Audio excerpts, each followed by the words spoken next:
गुमशुदा घोड़े पर सवार हमारी सरकार।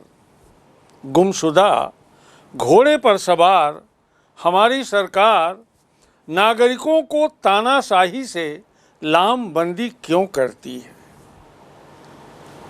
और फिर दौलतमंदों की सलामबंदी क्यों करती है हमारी सरकार।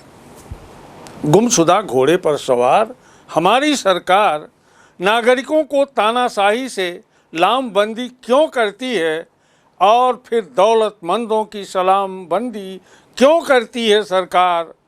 क्यों भूल जाती है कि हमारा राष्ट्र एक लोकतंत्र है।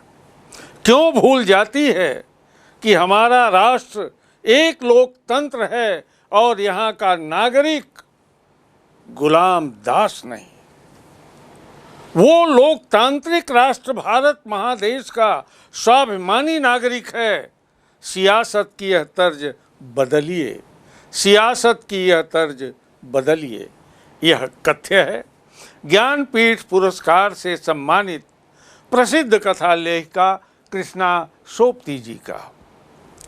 कृष्णा सोबती जी का जन्म 18 फरवरी 1925 को गुजरात में, जो आजकल पाकिस्तान में है, वहाँ कृष्णा सोबती जी का जन्म हुआ। भारत पाकिस्तान विभाजन के पश्चात वे दिल्ली आकर के बस गईं। आपके पिता का नाम दीवान पृथ्वीराज सोबती और माता का नाम दुर्गा देवी था। आपकी शिक्षा दीक्षा पहले तो गुजरात पाकिस्तान में हुई, जो प्राथमिक शिक्षा है, और मैट्रिक और उच्चतर माध्यमिक शिक्षा जो है वह फतेहचंद सेकेंडरी स्कूल लाहौर में हुई। इन्होंने मैट्रिकुलेशन और जो उच्चतर माध्यमिक शिक्षा है 1939 से 1941 तक पूरा किया। बीए ऑनर्स 1944 से 47 के बीच इन्होंने फतेहचंद कॉलेज लाहौर से किया। फिर अध्ययन के उपरांत आप मांटेसरी स्कूल शिक्षा विभाग राज्य सिरोही में निदेशक पद पर 1948 से 1949 तक रहीं। इसके बाद राजस्थान के राजा महामहिम तेज सिंह सिरोही के यहाँ गार्जियन ट्यूटर के रूप में अब्बू राजस्थान में रहीं 1949 से 1951 तक। इसके बाद army officers children school Delhi में आप प्राचार्य के पद पर 1951 से रहीं। सन 1980 से आपने स्वतंत्र लेखन प्रारंभ किया। यद्यपि वे अध्ययन काल से ही लेखन कार्य करती रही हैं। जिस समय उनकी पढ़ाई चल रही थी उस समय भी उनका सृजनात्मक कार्य प्रारंभ हो गया था। वास्तव में कृष्णा सोबती जी जो हैं वे मूलतः कथाकार हैं, कहानी लेखिका हैं, परंतु उन्होंने उपन्यास, अनेक कथा संग्रह, संस्मरण, विचार संवाद, इस तरह के अनेकानेक ग्रंथ हिंदी संसार को दिए हैं। उपन्यासों में जो प्रमुख उपन्यास है सूरजमुखी अंधेरे के सन 1972 में प्रकाशित हुआ। इसके बाद जो बहुत प्रसिद्ध पुस्तक है उनकी, यह विश्व प्रसिद्ध ग्रंथ है जिंदगी नामा। यह 1979 में प्रकाशित हुआ। और तीसरा ग्रंथ है दिलो दानिश, यह 1993 में प्रकाशित हुआ। समय सरगम, ये सन 2000 में प्रकाशित हुआ। इस तरह से और उनके कई उपन्यास हैं। और कथा संग्रहों में डार से बिछुड़ी, ये बहुत प्रसिद्ध हुआ है, सन 1958 में यह प्रकाशित हुआ। मित्रों मरजानी, यह भी बहुत प्रसिद्ध कथा संकलन है, यह 1967 में प्रकाशित हुआ। यारों के यार 1968 में प्रकाशित हुआ। और तीन पहाड़ 1968 में यह प्रकाशित हुआ। ये लड़की 1991 में प्रकाशित हुआ। इनके अतिरिक्त जैसे लामा है, बादलों के घेरे हैं, इस तरह से 26 कथा संकलन कृष्णा सोबती जी के प्रकाशित हैं। उन्होंने विश्व प्रसिद्ध संस्मरण लिखा है, जिसे हम हसमत नाम से जानते हैं। विचार संवाद, सोबती, एक सोहबत। और इन ग्रंथों के अतिरिक्त कृष्णा सोबती जी ने संपादन कार्य भी किया है। जैसे प्रौढ़ साहित्य पत्रिका का बहुत अच्छे ढंग से कुशलतापूर्वक आपने संपादन किया है, और आपका विवाह डोंगरी के सुप्रसिद्ध साहित्यकार शिवनाथ जी से हुआ था। अब कृष्णा सोबती जी के कृतित्व और व्यक्तित्व को देखते हुए उन्हें अनेकानेक अलंकरणों से अलंकृत किया गया है।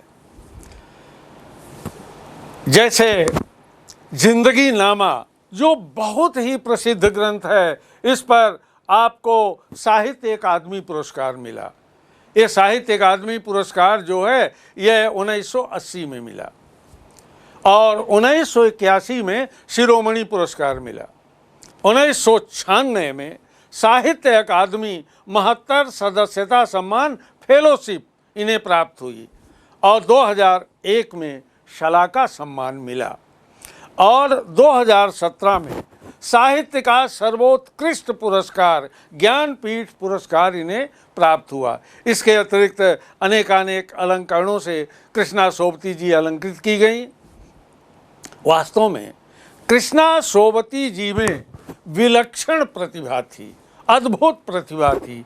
कथा साहित्य जगत में उन्होंने कीर्तिमान स्थापित किया है। 25 जनवरी 2019 को नई दिल्ली में वे सदा सदा के लिए ब्रह्मलीन हो गई। उस समय कृष्णा सोबती जी 94 वर्ष की थी। बच्चों, हिंदी कथा साहित्य में कृष्णा सोबती जी का विशिष्ट स्थान है।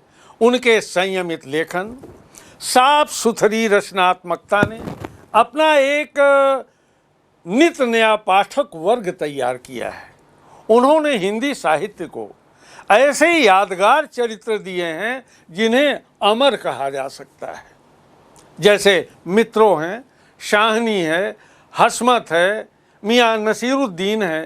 ये ऐसे पात्र हैं जो विश्व प्रसिद्ध पात्र हैं। लोगों को इन्होंने बहुत प्रभावित किया है। भारत पाकिस्तान पर जिन लेखकों ने हिंदी में कालजयी रचनाएं लिखी हैं, उनमें कृष्णा सोबती जी प्रथम कतार की लेखिका मानी जाती हैं।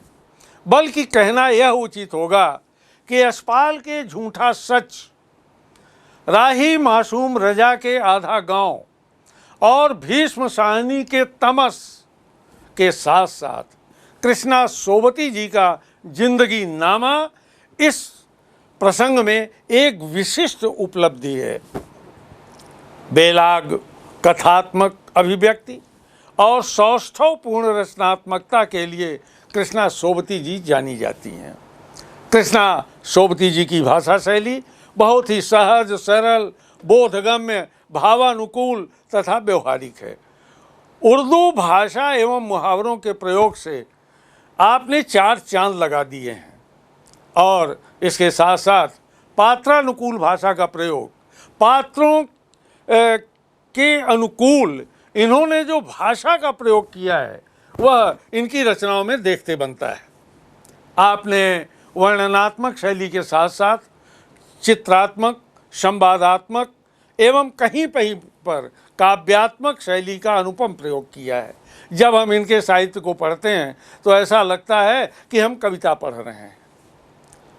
बच्चों, आपके पाठ्यक्रम में मियाँ नसीरुद्दीन कृष्णा सोबती जी का एक प्रसिद्ध शब्द चित्र है, जो हम हसमत ग्रंथ से लिया गया है। अब सवाल ये उठता है बच्चों कि ये शब्द चित्र क्या है। आपने गद्य की अनेक विधाएं पढ़ी हैं। निबंध है, नाटक है, प्रहसन है, एकांकी है, उपन्यास है, रेखा चित्र है, रिपोर्टाज है, जीवनी है, आत्मचरित है, आत्मकथा है। गद्य की अनेक विधाएं हैं। उनमें से एक महत्वपूर्ण विधा है शब्द चित्र, जिसे हम रेखा चित्र भी कहते हैं। ये वास्तव में रेखा चित्र, संस्मरण और शब्द चित्र ये दोनों गद्य की मिली जुली विधा है। बिल्कुल अत्यंत नूतन विधा है जो मतलब 19वीं शताब्दी के बाद जिसका आगमन हुआ। वस्तुतः शब्द चित्र या रेखा चित्र किसी व्यक्ति के संस्मरण का कलात्मक संगठन है।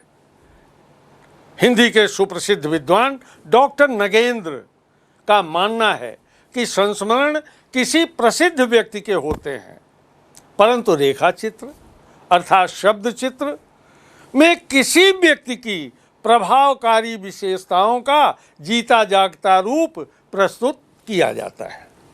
हिंदी के सुप्रसिद्ध मनीषी डॉक्टर भगीरथ मिश्र ने शब्द चित्र के उद्देश्य को स्पष्ट करते हुए कहा है कि रेखा चित्र या शब्द चित्र का प्रमुख उद्देश्य चरित्र को सजीवता से स्पष्ट करके हृदय परिष्कार, धारणा परिवर्तन, उदारता का विकास, लोक हृदय का निर्माण, न्याय के प्रति जागरूकता, चेतना, दुखियों के प्रति करुणा आदि के भाव जागृत करता है। इस प्रकार प्रेम और सहानुभूतिपूर्ण जीवन का आदर्श स्थापित करना और जीवन के वास्तविक रूपों और अनुभवों में रस लेना शब्द चित्र का प्रमुख उद्देश्य है।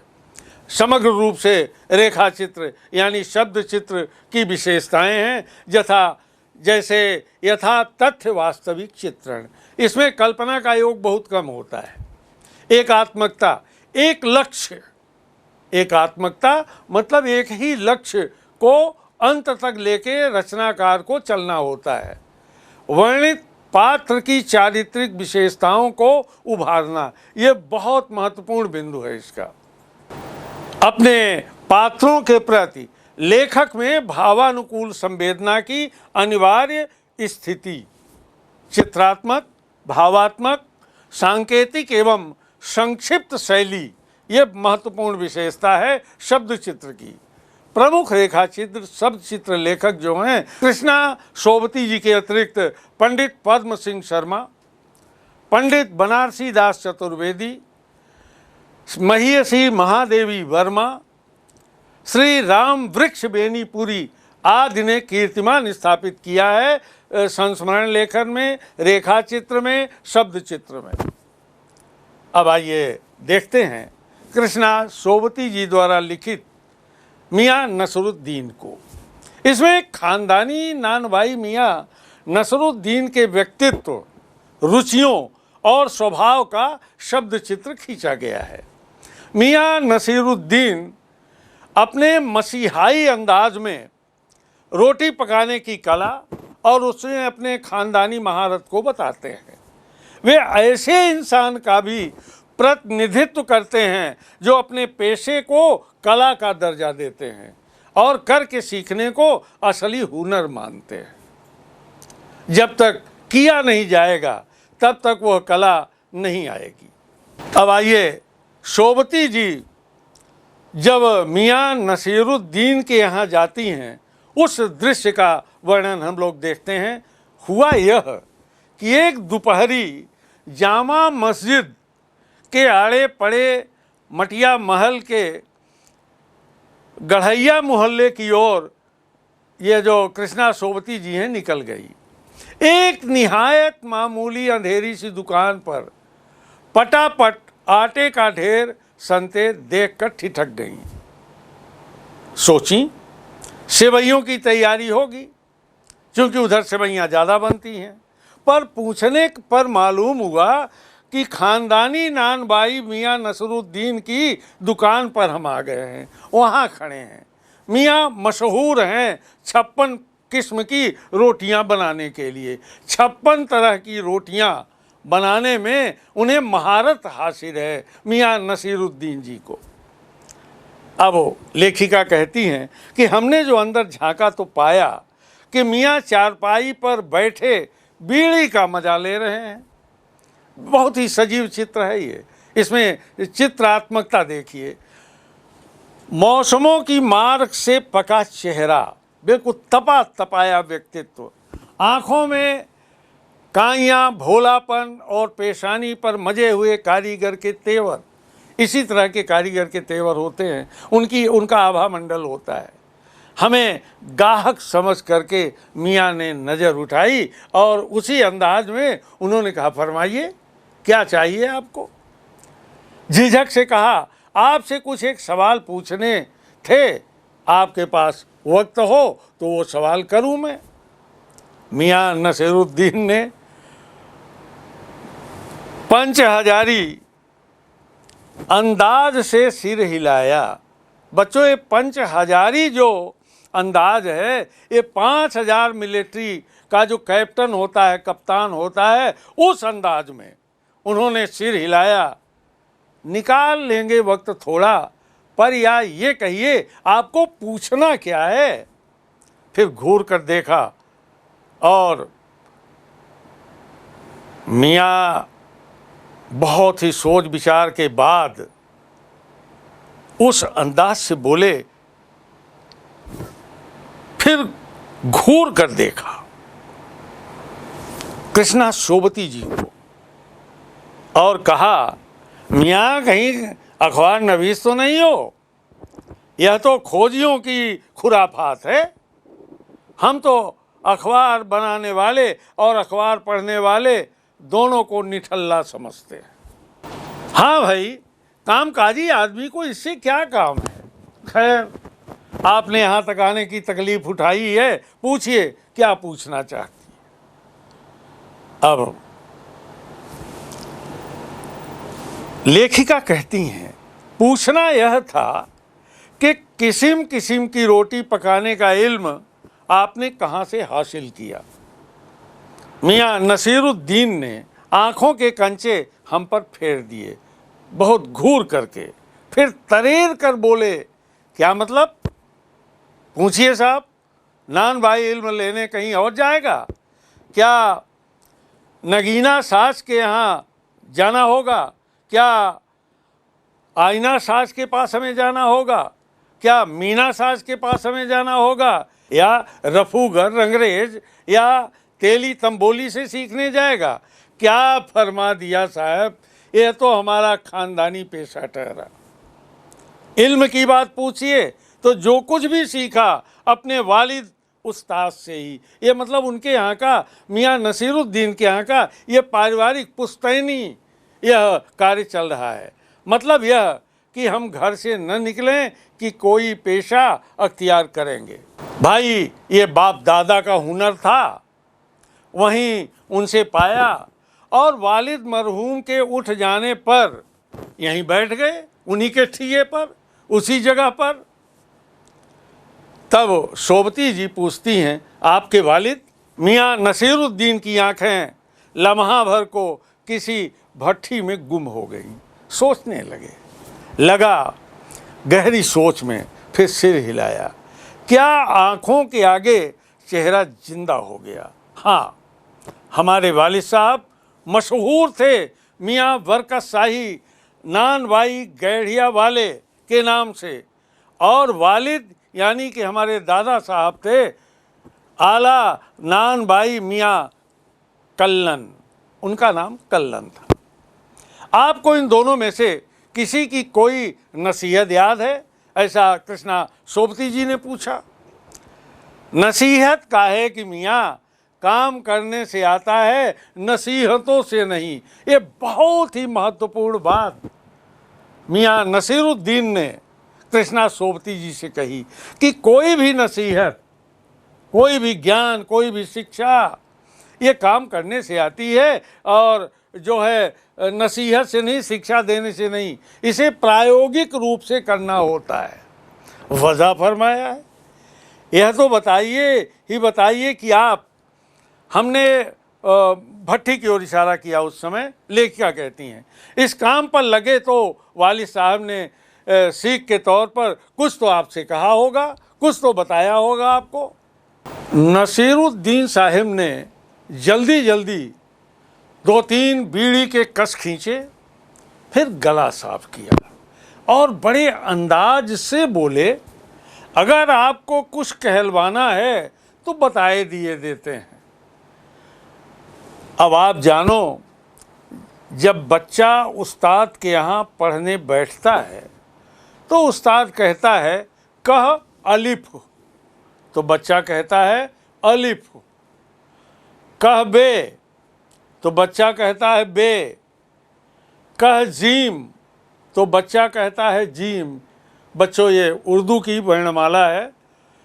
तो समझे साहब, एक तो पढ़ाई ऐसी, दूसरी के बाद मियाँ नसीरुद्दीन चुप हो जाते हैं। तो कृष्णा सोबती जी कहती हैं, क्यों भाई, आप दूसरी पढ़ाई की बाबत कुछ कह रहे थे ना। इस बार मियाँ नसीरुद्दीन ने यूं सिर हिलाया कि जैसे सुकरात हों। हाँ, ये दूसरी पढ़ाई भी होती है। सुनिए, अगर बच्चे को भेजा मदरसे तो बच्चा न कच्ची में बैठा, न बैठा वो पक्की में, न दूसरी में, और जा बैठा तीसरी में। हम यह पूछते हैं कि उन 3 जमातों का क्या हुआ? क्या हुआ उन 3 क्लासों का? क्लास आप समझते होंगे, क्लास को ही क्लास कहते हैं। उधर अपना ख्याल था कि मियाँ नसीरुद्दीन नानवाई अपनी बात का निचोड़ भी निकालेंगे, पर वह हम ही पर प्रश्न दागते रहे। आप ही बताइए, उन 2-3 जमातों का क्या हुआ? क्या? तो यह बात तो मेरी समझ के तो बाहर है। इस पर शाही नानबाई मियाँ कल्लन के पोते अपने बचे खुचे दांतों से खिलखिला के हंस दिए। मतलब मेरा क्या साफ नहीं था? लो साहिबो, अभी साफ हुआ जाता है। जरा सी देर को मान लीजिए हम बर्तन धोना न सीखते। अब ये वो प्रक्रिया है नानबाई सीखने की कि पहले क्या करना होता है। बहुत ही अच्छे ढंग से यहाँ कृष्णा सोबती जी ने उसका उल्लेख किया है। हम बर्तन धोना न सीखते, हम भट्ठी बनाना न सीखते, हम भट्ठी को आँच देना न सीखते, तो क्या हम सीधे सीधे नानबाई का हुनर सीख जाते? भाई, उसके पहले की प्रक्रिया तो हमें सीखनी होगी। मियाँ नसीरुद्दीन हमारी ओर कुछ ऐसे देखे कि उन्हें हमसे जवाब पाना हो। फिर बड़े ही मज़े अंदाज में कहा, कहने का मतलब साहिब यह कि तालीम की तालीम भी बड़ी चीज़ होती है ना साहिब? माना आपने? मियाँ नसीरुद्दीन साहब जोश में आ गए। हमने न लगाया होता खोमचा तो क्या आज यहाँ बैठे होते? मियाँ को खोमचे वाले दिनों में भटकते देख हमने बात का रुख मोड़ा, ऐसा सोबती जी का कहना है। आपने खानदानी नानवाई होने का जिक्र किया, क्या यहाँ और भी नानवाई हैं? मियाँ ने घूरा, बहुतेरे, पर खानदानी नहीं। सुनिए, दिमाग में चक्कर काट गई है एक बात। हमारे बुजुर्गों से वासा सलामत ने यूं कहा, मियाँ नानबाई कोई नई चीज़ खिला सकते हो? बताओ, हुक्म कीजिए जहाँ पनाह। तो बादशाह सलामत ने फरमाया, कोई ऐसी चीज़ बनाओ जो न आग से पके न पानी से बने। क्या उनसे ऐसी चीज़ बनी? ये सोबती जी ने पूछा। नसीरुद्दीन साहब बड़े गर्व से कहते हैं, क्यों न बनती साहब, बनी। और बादशाह सलामत ने खूब खाई और खूब सराही। उन्होंने खूब प्रशंसा की। लगा हमारा आना कुछ रंग लाया चाहता है, सोबती जी का कहना है। बेसब्री से पूछा, वह पकवान क्या था? कोई खास चीज़ रही होगी। अब मियाँ कुछ देर सोच में खोए रहे। नसीरुद्दीन साहब सोचा पकवान पर रोशनी डालने को है कि नसीरुद्दीन साहब बड़ी रुखाई से बोले, यह हम न बतावेंगे। बस आप इतना समझ लीजिए कि एक कहावत है न कि खानदानी नानबाई कुएं में भी रोटी पका सकता है। कहावत जब भी गढ़ी गई हो हमारे बुजुर्गों के कर्तव्य पर भी पूरी उतरती है। यह जो है एक कहावत है। मज़ा लेने के लिए मैंने टोका। कहावत यह सच्ची भी है कि मियाँ ने तरेरा अपनी आँखें और बोले, और क्या झूठी है? आप ही बताइए, रोटी पकाने में झूठ का क्या काम? अरे झूठ से रोटी पकेगी? क्या पकती देखी है कभी? रोटी जनाब पकती है आँच से, समझे? सिर हिलाना पड़ा। ठीक फरमाते हैं आप। अब कृष्णा सोबती जी फिर एक सवाल करती हैं, मियाँ एक बात और आपको बताने की जहमत उठानी पड़ेगी। मियाँ ने एक और बीड़ी सुलगा ली और कुछ फुर्ती पा गए। पूछिए। अरे पूछिए। अरे बात ही तो पूछिएगा, जान तो ना ले लेवेंगी। उसमें भी अब क्या देर, 70 के हो चुके। फिर जैसे अपने से ही कहते हों, वालिद मरहूम तो कूच किए 80 पर, क्या मालूम हमें इतनी मोहनत मिले न मिले। नसीरुद्दीन साहब 70 वर्ष के हो चुके हैं और उनके महरूम जो हैं 80 पर इस दुनिया को छोड़े, वही वो चिंतन कर रहे हैं। इस मजमून पर हमसे कुछ कहते न बनाया तो कहा, अभी यही जानना था कि आपके बुजुर्गों ने शाही बावर्ची खाने में तो काम किया ही होगा। मियाँ ने बेरुखी से टोका, वह बात तो पहले ही हो चुकी ना। तो सोबती जी कहती हैं, हो तो चुकी साहब, पर जानना यह था कि दिल्ली के किस बादशाह के यहाँ आपके बुजुर्ग काम किया करते थे। मियाँ नसीरुद्दीन साहब जो हैं कहते हैं, अजी साहब क्यों बाल की खाल निकालने पर तुले हैं? कह दिया ना कि बादशाह के यहाँ काम करते थे, सो क्या काफ़ी नहीं है? हम किस यानी हंसी में हंसे। है तो काफ़ी, पर जना नाम लेते तो उसे वक्त से मिला लेते। वक्त से मिला लेते खूब, पर किसे मिलाते जनाब? आप वक्त से? मियाँ हंसे जैसे हमारी खिल्ली उड़ा रहे हो। वक्त से वक्त को किसी ने न मिलाया है आज तक।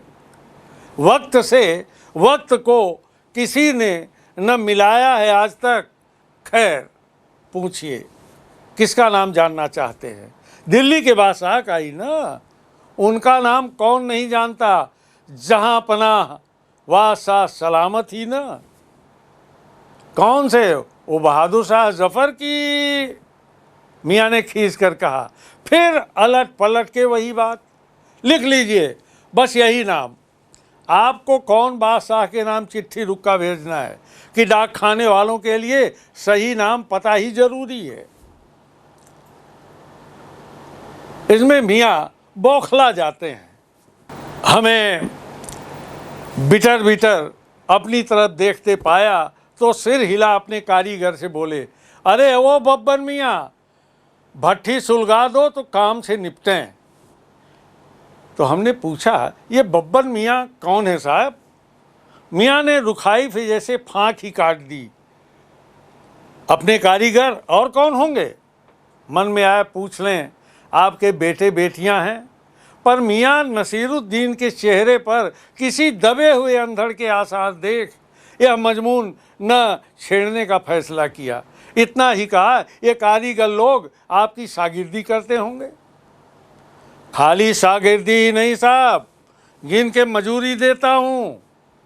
2 रुपये मन आटे की मजूरी, 4 रुपये मन मैदे की मजूरी।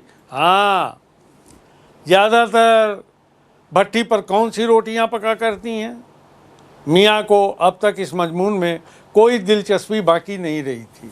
फिर भी हमसे छुटकारा पाने के लिए बोले, अरे बाकर खानी शीरमाल, ताफ्तान, बेसनी, खमीरी, रूमाली, गाव, दीदा, गाजेबान, तुनकी, ये सब रोटियों के नाम हैं। फिर तेवर चढ़ा, हमें घूर कर कहा, तुनकी पापड़ से ज़्यादा महीन होती है, महीन, हाँ किसी दिन खिलाएंगे आपको। एकाएक मियाँ की आंखों के आगे कुछ कौंध गया, एक लंबी सांस भरी और किसी गुमशुदा याद को ताज़ा करते हुए कहा, उतर गए वे ज़माने। जैसे लोग पुराने ज़माने की याद करते हैं, वे ज़माने गुजर गए और गए वे कद्रदान जो पकाने खाने की कद्र करना जानते थे। मियाँ अब क्या रखा है, निकाली तंदूर से, निगली और हजम कर गए। इस तरह से यह शब्द चित्र कृष्णा सोबती जी ने मियाँ नसीरुद्दीन के माध्यम से व्यक्त किया है। आपने इस शब्द चित्र में देखा कि लेखिका ने मियाँ नसीरुद्दीन को नान बाइयों का मसीहा कहा है। ऐसा क्यों? नान बाई नसीरुद्दीन का यह पेशा खानदानी है। इस हुनर को उन्होंने अपने दादा मियाँ कल्लन और वालिद मियाँ बरकत, जो शाही नानबाई गढ़ैया वाले के नाम से मशहूर थे, उनसे सीखा है। उनके दादा के लिए कहावत मशहूर थी कि वे कुएं में भी रोटी पका सकते हैं। नान बाई अपने जो मियाँ नसीरुद्दीन हैं, वे 56 प्रकार की रोटियां बना सकते हैं। इन्हीं खूबियों के कारण मियाँ नसीरुद्दीन को नान बाइयों का मसीहा कहा गया है। अब इसमें बच्चों, आपने समूचा शब्द चित्र देख लिया, पढ़ लिया। आप यह बताइए कि नसीरुद्दीन साहब की कौन सी बात आपको अच्छी लगी। वास्तव में मियाँ नसीरुद्दीन साहब का पंच हजारी अंदाज, और पंच हजारी अंदाज के बारे में मैं आपको बता ही चुका हूँ कि 5000 सैनिकों का जो मालिक होता है, कैप्टन होता है, उस तरह के रुतबा वाले थे मियाँ नसीरुद्दीन साहब। तो मियाँ नसीरुद्दीन का पंच हजारी अंदाज से सिर हिलाकर लेखिका के प्रश्नों का उत्तर देना और थोड़े समय में सारी बात कह जाना, एक तो ये सबसे बड़ी खूबी है। मियाँ नसीरुद्दीन साहब का अखबार बनाने और पढ़ने वाले को निठल्ला कहना कि जब कोई काम नहीं होता तो ये अखबार बनाते हैं, छापते हैं और पढ़ने वाले भी निठल्ले होते हैं। लेखिका को नान बाई का प्रशिक्षण माने पाने का, प्राप्त करने का जो ढंग है, बड़े क्रम से उन्होंने बताया। अपने पिता और दादा के नानबाई के रूप में प्रसिद्ध होने का वर्णन करते हुए वे भाव विभोर हो जाते हैं। गुरु और शिष्य के उदाहरण के द्वारा शिक्षा, प्रशिक्षण आदि के महत्व को बताते हैं। यह तो आपके लिए भी बड़े अनुभव की बात है कि आप जब विज्ञान विषय का सिद्धांत पढ़ते हैं, सैद्धांतिक बातें पढ़ते हैं, तो आपको प्रैक्टिकल करना होता है, प्रयोग करना होता है। बिना प्रयोग के कोई बात सीखी नहीं जा सकती। बस वही बात शिक्षा, प्रशिक्षण, इसके महत्व को उन्होंने बताया है। अपने बुजुर्गों की प्रशंसा में बादशाह से संबंधित कल्पित कथा सुनाना। ऐसा आपको नहीं लगता कि नसीरुद्दीन साहब जो है कल्पना लोक में उड़ रहे हैं और कहावत का प्रयोग उन्होंने कर दिया? अरे क्या साहब, हमारे जो पुरखे थे वो बड़े बड़े बादशाहों ने उनकी तारीफ़ की है, उनको नानबाई बना के खिलाया करते थे, उनको रोटियां बना के खिलाया करते थे। अच्छा, अब सवाल ये उठता है कि आपने इसको बीच में समझा है, वे 56 प्रकार की रोटियां हैं कौन सी? बहुत मायने रखती हैं। मियाँ नसीरुद्दीन के अनुसार वे 56 प्रकार की रोटियां हैं, जिसमें शीरमाल है, ताफ्तान है, बेसनी है, खमीरी है, रूमाली, गाव, दीदा, गाजेबान, तुनकी आदि रोटियां हैं। अच्छा, आजकल अब इस पाठ को लिखने का जो उद्देश्य है लेखिका का, उसको देखिए कि आज जो नान भाइयों के प्रति समाज की सोच कैसी है। उन्होंने शब्द चित्र दिया मियाँ नसीरुद्दीन साहब का, एक रेखा चित्र हमारे सामने आया, लेकिन आज की स्थिति क्या है उनकी, तो मियाँ नसीरुद्दीन नानभाई के कार्य को एक कला स्वरूप मानते हैं और बड़े गर्व के साथ बस इस बात को कहते हैं। पहले इस कार्य और करने वालों के प्रति समाज में एक सम्मान की सोच थी लोगों की, लोगों में का माने एक सम्मान झलकता था, ऐसा मियाँ नसीरुद्दीन का मानना है। परंतु वर्तमान में इसके कद्रदान लगभग नहीं के बराबर है। लोग काम निकल जाने तक ये सारी चीज़ें, कला की बारीकियां जानना चाहते हैं और इसके बाद सब मौन हो जाते हैं, ऐसा मियाँ नसीरुद्दीन साहब का कहना है। अब क्या रखा है इन बातों में? आजकल रोटियां तंदूर से निकालते हैं लोग और निगलने के बाद हजम कर जाते हैं।